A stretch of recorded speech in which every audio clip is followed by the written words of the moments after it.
Hello friends, welcome back in Agri Mantra channel. Today we are discussing about agriculture current affairs which are most useful for upcoming agricultural competitive exams. Friends, आज हम बात करेंगे 30 और 31 अगस्त 2020 के important agriculture current affairs जो exam के point of view से काफ़ी इंपॉर्टेंट रहने वाले हैं। उससे पहले दो इन्फॉर्मेशन। पहली इन्फॉर्मेशन है, अगर आप एग्री मंत्रा के सोशल मीडिया प्लेटफॉर्म से अभी तक नहीं जुड़े हैं तो जुड़ सकते हैं। वहाँ पर आपको latest agriculture current affair dose, PDF notes और इम्पोर्टेंट वीडियोस की लिंक अवेलेबल होती रहती है। और सेकंड इम्पोर्टेंट इन्फॉर्मेशन जो कि है हमारे दूसरे टेलीग्राम चैनल के बारे में, जहां पर ऑल इंडिया लेवल का क्विज कराया जा रहा है, जहां पर आपका क्विज होगा और आप अपना रिजल्ट चेक कर पाएंगे ऑल इंडिया लेवल पे आपकी कौन सी रैंक आ रही है। तो जल्दी से उस ग्रुप में ज्वाइन हो जाइए, जिसकी लिंक हमने डिस्क्रिप्शन बॉक्स में दे दी है। तो वहां जाके आप उस इंपॉर्टेंट ग्रुप से ज्वाइन हो सकते हैं,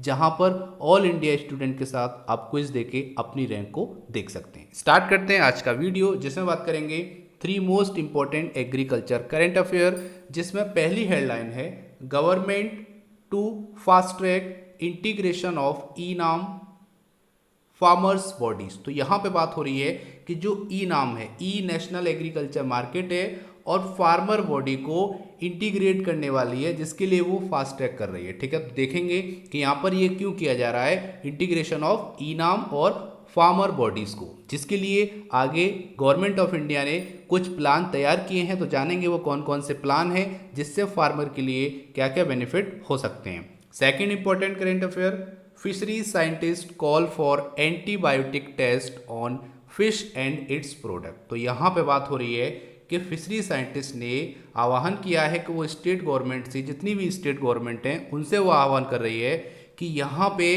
वो एंटीबायोटिक टेस्ट करे फिश पे और उनके प्रोडक्ट पे। ठीक है, जब वो सेल हो उस टाइम पे फिश और उसके प्रोडक्ट का एंटीबायोटिक टेस्ट होना चाहिए। तो जानेंगे एंटीबायोटिक रेसिड्यू क्या होता है और ये कस्टमर के लिए या फिर जो भी इसको कंजप्शन करेगा उसके लिए क्यों हानिकारक है, और यहाँ पर फिशरी साइंटिस्ट इस बात पे क्यों जोर दे रहे हैं। Third important current affair, how India can become आत्मनिर्भर इन कैश्यू सेक्टर। तो कैश्यू सेक्टर में इंडिया कैसे आत्मनिर्भर बनेगा, ये भी हम बात करेंगे। कुछ प्लान हैं, कुछ टारगेट हैं गवर्नमेंट ऑफ इंडिया के, सारा कुछ जानेंगे आने वाली स्लाइड्स में। तो स्टार्ट करते हैं। सबसे पहले बात कर लेते हैं government to fast track integration of e NAM market and farmer body. तो सबसे पहले अगर हम बात करेंगे, the government is fast tracking the integration of e NAM, जिसको हम ई नेशनल एग्रीकल्चर मार्केट के नाम से जानते हैं, विद फार्मर प्रोड्यूसर ऑर्गेनाइजेशन। तो यहाँ पे बात हो रही है कि एक इंटीग्रेशन होने जा रहा है ई नाम प्लेटफॉर्म का और एफपीओ फार्मर प्रोड्यूसर ऑर्गेनाइजेशन का और वेयर हाउसेस का। ठीक है, जो भी गोदाम होते हैं जिन पे जहाँ पे एग्रीकल्चर प्रोड्यूस स्टोर किया जाता है, इन सभी को इंटीग्रेट किया जा रहा है आपस में। जान लेते हैं क्यों। Which have been declare as the market yard, और यहाँ पे वेयर हाउसेस को मार्केट यार्ड डिक्लेयर किया गया है to provide end to end connectivity to farmers. तो फार्मर के लिए end to end connectivity provide कराने के लिए इन तीनों का जो कोलैबोरेशन है वो गवर्नमेंट ऑफ इंडिया करने जा रही है, जिसके लिए तैयारियां जोरों शोरों पर है और यहाँ पे प्लान जो है वो इनिशिएट हो चुका है। आगे जान लेते हैं इसके बारे में। तो यहाँ पर है It will then connect these FPO and warehouses with the transport aggregator mobile app किसान रथ। तो जैसा कि आपको पता है, अभी 2 महीने पहले किसान रथ ऐप लॉन्च की गई थी, जहां पर 5 लाख ट्रक और 20 लाख ट्रैक्टर उस मोबाइल प्लेटफॉर्म पर जोड़े गए थे, जो कि एग्रीकल्चर प्रोड्यूस को एक जगह से लेके दूसरी जगह ले जाने में सक्षम थे। तो यहाँ पर उस ऐप को भी इस एफपीओ और वेयर हाउसेस से जोड़ा गया है, जहां पर एक कनेक्टिविटी बन जाएगी, एक नेटवर्क बन जाएगा फार्मर्स का, फार्मर से लेके सीधा यहाँ पर कस्टमर तक का जो एक लिंक रहेगा। ठीक है, एक नेटवर्क रहेगा जिससे फार्मर्स को डायरेक्ट फायदा होगा। ये यहाँ पर कोशिश की जा रही है गवर्नमेंट ऑफ इंडिया के द्वारा। और यहाँ पर एक और चीज़ है कि इंट्रा स्टेट और इंटर स्टेट। ठीक है, इंटर स्टेट मतलब है कि दो स्टेट के बीच में, और इंट्रा स्टेट मतलब है कि स्टेट के अंदर में ही एक कनेक्टिविटी रहेगी, एक सप्लाई चेन तैयार हो जाएगी। तो ईजिली यहाँ पर एफपीओ और वेयर हाउसेस की हेल्प से, और यहाँ पे जो ऐप है किसान रथ ऐप, उसकी हेल्प से यहाँ पे जो प्रोडक्ट है उसको कहीं भी किसी भी जगह ट्रांसपोर्ट किया जा सकेगा। जैसी रिक्वायरमेंट होगी उसी तरह से यहाँ पर ये वर्क कर पाएंगे। आगे यहाँ पे बोला गया है इंटीग्रेशन ऑफ ई नाम एंड किसान रथ ऐप विद एफपीओ। तो यहाँ पे जो इंटीग्रेशन हो रहा है ई नाम का, किसान रथ ऐप का और एफपीओ का और वेयर हाउसेस का, ये 4 बॉडी यहाँ पर आपस में मर्ज हो रही हैं। Will enable farmers to sell and transport their produce anywhere in the country. तो यहाँ पर ये जो लोग इंटीग्रेशन कर रहे हैं ये अब क्या करेंगे, इस प्रोडक्ट को कहीं से भी सेल कर सकते हैं, कहीं भी बाय कर सकते हैं और ट्रांसपोर्ट कर सकते हैं किसी भी पार्ट में कंट्री के में, ठीक है। तो भारत के किसी भी हिस्से में ये लोग इजीली ट्रांसपोर्ट कर पाएंगे एग्रीकल्चर प्रोड्यूस को और यहाँ पे इससे फार्मर को बेटर प्राइस मिल पाएगा। ये बात यहाँ पे कही है सीनियर एग्रीकल्चर मिनिस्टर ने, ठीक है। आगे जान लेते हैं। तो यहाँ पर ये भी बोला गया है, he said that the government plan to create 10,000 FPO. जैसा कि आपको पता है अगले 5 सालों में, आने वाले 5 सालों में 10,000 एफपीओ लॉन्च कर रही है, प्रमोट कर रही है गवर्नमेंट ऑफ इंडिया, जिसके लिए लगभग 6,000 से ज़्यादा का, ठीक है, 6,000 करोड़ प्लस का जो बजट है वो आवंटित किया गया है, जो कि हम कई वीडियोस में हम बता चुके हैं। Which will be fully integrated with e NAM, जो कि आपके 10,000 एफपीओ जो आने वाले 5 सालों में ओपन होंगे, लॉन्च होंगे, उनको भी यहाँ पे फुली इंटीग्रेट किया जाएगा ई नाम प्लेटफॉर्म से। ये बोला गया है this year we expect more than 1,500 new FPO. तो यहाँ पर इस साल गवर्नमेंट ऑफ इंडिया एक्सपेक्ट कर रही है कि 1,500 नए एफपीओ लॉन्च होंगे इस साल में, मतलब 2020 में। This will integrated with the electronic trading platform and किसान रथ, और इन एफपीओ को इलेक्ट्रॉनिक ट्रेडिंग प्लेटफॉर्म ई नाम से और किसान रथ से मर्ज किया जाएगा और यहाँ पे इंटीग्रेट किया जाएगा। आगे बोला गया है more than 1,000 mandis across the country are already on e NAM platform. जैसा कि हम लोग जानते हैं कि ई नाम प्लेटफॉर्म पे अभी तक 1,000 से ज़्यादा मंडी ऑन बोर्ड हैं, जो कि मैं कई वीडियो में बता चुका हूँ। Farmer will able to discover the spot price of specific community. यहाँ पे फार्मर अपने जो प्रोड्यूस है उसका अलग अलग मंडीज में घर बैठे रेट जान सकता है और जहाँ पर रेट अच्छा है वहाँ पर वो सेल कर सकता है। ये फ़ायदा है ई नाम का, ठीक है। अब यहाँ पे ई नाम की बात आई है, थोड़ा सा ई नाम के बारे में आपको पता होना चाहिए। ई नाम जो आपका स्कीम है ये लॉन्च हुई थी 14 अप्रैल 2016 को, ठीक है। 14 अप्रैल 2016 को ये लॉन्च की गई थी, ये आपको याद रखना है। नेक्स्ट इंपॉर्टेंट, हमारे प्राइम मिनिस्टर नरेंद्र मोदी जी ने इसको लॉन्च किया था 2 फेजेस में। 1,000 मंडी डेवलप हुई थी, तैयार हुई थी, जिसमें पहले फेज में 585, ठीक है, 500, ये भी जान लेते हैं, 585 मंडी यहाँ पर सेट हुई थी और दूसरे फेज में 415 मंडी सेट हुई थी। इस तरह से टोटल यहाँ पे 1,000 मंडी ऑन बोर्ड हैं जो वर्क कर रही हैं और फार्मर का जो प्रोड्यूस है उसको सेल कर रही हैं और वहाँ से फार्मर उन प्रोड्यूस को बाय भी कर सकता है। यहाँ पर अगर हम कम्युनिटी की बात करेंगे तो 150 प्लस, ठीक है, 150 से ज़्यादा ऐसे प्रोडक्ट हैं जो आपको इस प्लेटफॉर्म पे मिल जाएंगे, जो कि सेल होने के लिए और परचेज होने के लिए अवेलेबल हैं, ठीक है। इतना आपको याद रखना है इस इंपॉर्टेंट करंट अफेयर से। उम्मीद करते हैं यहाँ तक आपको समझ में आया होगा, वीडियो अच्छी लग रही होगी, करंट अफेयर भी आपको क्लियर हो रहे होंगे। अगर आपकी वीडियो अच्छी लग रही है तो वीडियो को लाइक करना, और आज की वीडियो का टारगेट है केवल और केवल 200 लाइक्स का। अगर आपकी वीडियो पसंद आ रही है तो वीडियो को लाइक जरूर करना और वीडियो को अंत तक जरूर देखना। आगे बात करेंगे एक और important current affair, fishery scientist call for antibiotic test on fish and its product. तो यहाँ पे फिशरी साइंटिस्ट जितने भी हैं, ठीक है, वो आह्वान कर रहे हैं स्टेट गवर्नमेंट से कि वो एंटीबायोटिक टेस्ट कराए फिश का और उसके प्रोडक्ट का, ठीक है। जब भी वो सेल हो तो उस टाइम पर उनका एक एंटीबायोटिक टेस्ट होना चाहिए। आगे बात करेंगे, scientist in the fishery sector has call upon state government to adopt stringent check again antibiotic residue in agriculture and fish product. तो यहाँ पर एक्वाकल्चर एंड फिश प्रोडक्ट, तो एक्वाकल्चर और जो फिश प्रोडक्ट हैं उसके लिए यहाँ पे एंटीबायोटिक टेस्ट, ठीक है, जो कि एंटीबायोटिक रेसिड्यू चेक करेगा फिश के अंदर और उसके प्रोडक्ट के अंदर। अब यहाँ पे बात आती है कि एंटीबायोटिक टेस्ट कराया क्यों जा रहा है। तो जैसा कि आपको बताया, जब फिश की फार्मिंग होती है, जब उनको हम मछली पालन करते हैं, तो उस टाइम पर हम एंटीबायोटिक प्रोवाइड करते हैं फिश को, ताकि वो रोगों से लड़ सके। जब भी वो पानी में रहे, जब तक कोई भी अगर रोग आएगा तो वो एंटीबायोटिक हेल्प करता है उस मछली को उस रोग से, उस डिसीज से बचाने के लिए, ठीक है। यहाँ पे अब क्या होता है कि जो रेसिड्यू अगर उस मछली के अंदर रह गया है तो ये ह्यूमन हेल्थ के लिए काफ़ी हानिकारक है, कई बीमारियों का स्रोत है, जिससे जो कंज्यूमर है, जो यूज़ करेगा उस प्रोडक्ट को, उसकी डेथ भी हो सकती है।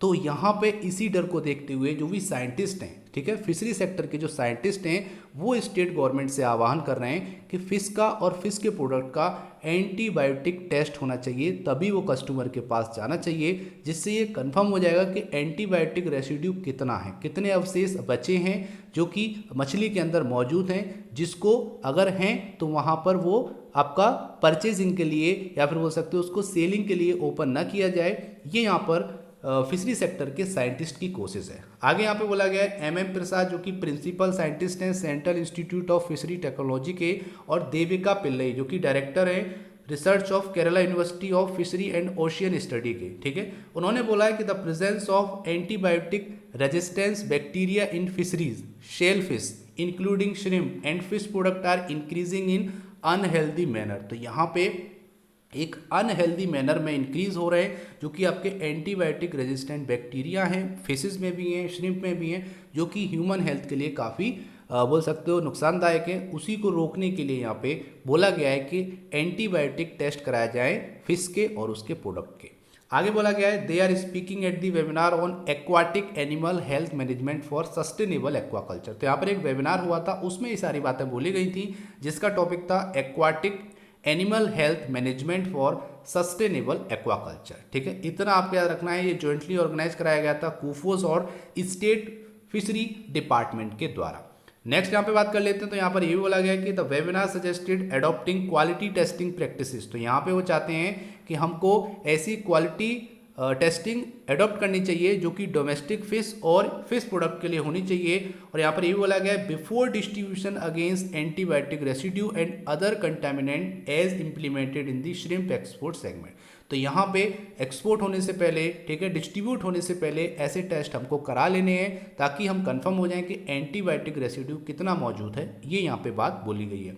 नेक्स्ट है around 50 fishery scientist from various research institute. तो यहाँ पे अलग अलग रिसर्च इंस्टीट्यूट से लगभग 50 फिशरी साइंटिस्ट इस वेबिनार में मौजूद थे, और इसका जो इनॉग्रेशन किया था वो किया था केरला के चीफ मिनिस्टर पिनारई विजयन, ठीक है। पिनारई विजयन ने यहाँ पे इनॉग्रेट किया था इस वेबिनार को थ्रू वीडियो कॉन्फ्रेंसिंग, और यहाँ पर ये लोग भी मौजूद थे, स्टेट फिशरी मिनिस्टर मौजूद थे, ठीक है, और deputy director of general ICR fishery के भी यहाँ पर सारे लोग प्रेजेंट थे इस वेबिनार में, जो कि फिशरी सेक्टर के डेवलपमेंट को लेके और फिशरी सेक्टर के हेल्थ मैनेजमेंट को लेके भी यहाँ पे काफ़ी चर्चाएं हुई। ये यहाँ पे बात कही है, ठीक है। इतना आपको पता होना चाहिए इंपॉर्टेंट करंट अफेयर से। आगे चलते हैं, एक और इम्पॉर्टेंट और last current affair, how India can become आत्मनिर्भर इन कैश्यू सेक्टर। तो कैश्यू सेक्टर में इंडिया आत्मनिर्भर कैसे बनेगा, यहाँ पे कुछ पॉइंट आउट किए गए हैं। जैसे बात करेंगे तो India top in global cashew consumption eight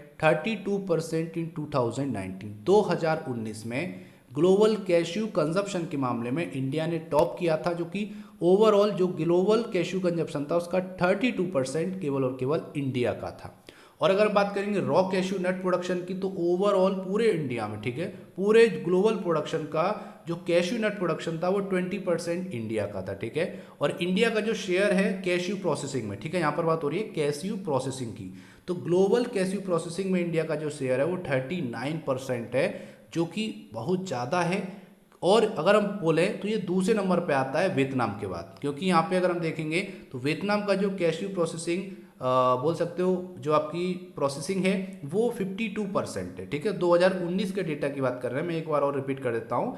यहाँ पे बोला गया है कि ग्लोबली कैश्यू प्रोसेसिंग इंडिया की जो है वो 39% है और वियतनाम की 52% है 2019 में, ठीक है। तो वियतनाम के बाद भारत का स्थान आता है कैश्यू प्रोसेसिंग में, जो कि इंडिया के शेयर की बात हो रही है तो 39% शेयर रखता है। आगे यहाँ पे ये भी बोला गया है के प्रकाश राव जो कि पार्टनर हैं at the Mangaluru based Kalwai cashew के, ठीक है, उन्होंने बोला है कि India needs to take it crop from the existing 7 lakh tonne per annum. तो अभी जो इंडिया का जो एक तरह से बोल सकते हो प्रोडक्शन है वो 7 लाख टन पर एनम है, इसको बढ़ाना है लगभग 12 लाख टन पर एनम तक, जो कि आने वाले 5 सालों में टारगेट सेट किया गया है, ठीक है। और यहीं पे अपना जो भारत है वो आत्मनिर्भर बन जाएगा कैश्यू के क्रॉप प्रोडक्शन के मामले में, ठीक है। आगे यहाँ पे बोला गया है stressing the need to focus on changing the planting material he sell all senile plantation. Senile मतलब होता है जो पुराना हो गया, ट्रेडिशनल हो गया, बूढ़ा हो गया। तो यहाँ पे बोला है senile plantation must be replaced with the latest hybrid variety that can yield over 15 kg पर ट्री। तो यहाँ पे बात हो रही है कि जो पुराने मेथड हम यूज़ कर रहे हैं, पुराने प्लांटिंग मेथड यूज़ कर रहे हैं, उनको हटा के लेटेस्ट हाइब्रिड वेराइटी मॉडल लेके आने चाहिए, जिससे लगभग हम 15 किलो एक पेड़ से कैश्यू तैयार कर सकते हैं, यील्ड कर सकते हैं। ये यहाँ पे बात की गई है।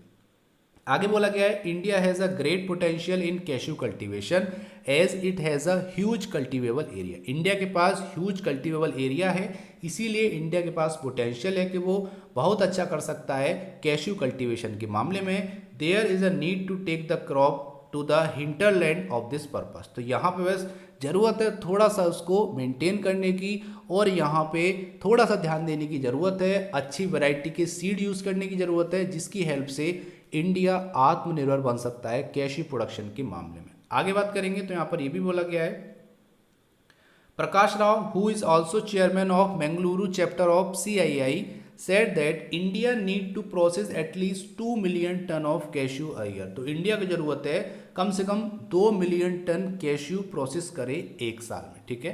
If it want to become a global leader, अगर ये ग्लोबल लीडर बनना चाहता है तो 2 मिलियन टन कैश्यू का इसको प्रोसेस करना पड़ेगा एक साल में, क्योंकि अब यहाँ पे बोला गया है कि India process around 1.4 million ton. तो इंडिया का जो अभी प्रोसेसिंग है, कैश्यू प्रोसेसिंग है, वो लगभग 1.4 मिलियन टन है 2019 के डेटा के अकॉर्डिंग, और वहीं पे जो वियतनाम का प्रोसेसिंग है वो लगभग 1.9 मिलियन टन है। तो अगर ये 1.4 से 2 मिलियन टन हो जाएगा तो हम वियतनाम से भी आगे निकल जाएंगे, और हम बोल सकते हैं कि हम आत्मनिर्भर हो जाएंगे कैश्यू प्रोडक्शन के मामले में, कैश्यू प्रोसेसिंग के मामले में, ठीक है। तो ये हो गया important current affair regarding cashew sector. तो यहाँ पर इंडिया चाहता है कि कैश्यू सेक्टर में भी आत्मनिर्भर बन जाए भारत, जिसके लिए वियतनाम को हमको हराना पड़ेगा प्रोसेसिंग के मामले में, जिसका भी 39% 2019 में भारत का है और 52% 2019 में वियतनाम का है। इतना आपको याद रखना है इस इंपॉर्टेंट करंट अफेयर से। उम्मीद करते हैं यहाँ तक आपको समझ में आया होगा, वीडियो अच्छा लगा होगा। अगर वीडियो अच्छा लगा है तो वीडियो को लाइक करो, और आज का जो टारगेट है 200 लाइक्स का, उसको आप फुलफिल कीजिए। ये कंफर्म बोल सकते हैं कि ये जो टारगेट है वो अचीव होगा आपके सपोर्ट से। अगर आपको वीडियो पसंद आती है, कंटेंट अच्छा लगता है, तो वीडियो को लाइक जरूर करना। अब बात करेंगे पिछले वीडियो में पूछे गए क्वेश्चन के आंसर के बारे में, और फिर आज का प्यारा सा क्वेश्चन। तो सबसे पहले बात कर लेते हैं कि कौन सा क्वेश्चन पूछा गया था। तो क्वेश्चन था dairy entrepreneurship development scheme launched in which year. तो यहाँ पर बात हो रही थी कि डेयरी एंटरप्रेन्योरशिप डेवलपमेंट स्कीम किस वर्ष लॉन्च की गई थी। तो आंसर है 2010। तो 2010 में ये स्कीम लॉन्च की गई थी। सभी स्टूडेंट ने सही आंसर किया है। अब बात करेंगे आज का प्यारा क्वेश्चन। तो क्वेश्चन है headquarter of national fertilizer limited is situated in which city. तो यहाँ पर बात हो रही है NFL नेशनल फर्टिलाइजर लिमिटेड का हेडक्वार्टर किस शहर में स्थित है। तो जल्दी से मोबाइल उठाइए, टाइप कीजिए आंसर और भेज दीजिए हमारे चैनल पर। हम आपके वैल्यूएबल कमेंट का वेट कर रहे हैं। तो ये था आज का इंपॉर्टेंट सेशन। उम्मीद करता हूँ सेशन पसंद आया होगा, अच्छा लगा होगा। अगर थोड़ा सा भी अच्छा लगा तो वीडियो को लाइक करना और ज़्यादा से ज़्यादा इस वीडियो को शेयर करना, ताकि सभी स्टूडेंट तक ये वीडियो पहुंच सके। यही एग्री मंत्रा का उद्देश्य है, ठीक है। इसका PDF आपको हमारे टेलीग्राम चैनल और व्हाट्सएप ग्रुप में मिल जाएगा, जिसकी लिंक डिस्क्रिप्शन बॉक्स में दे दी है। So thank you for watching. जय हिंद, जय भारत।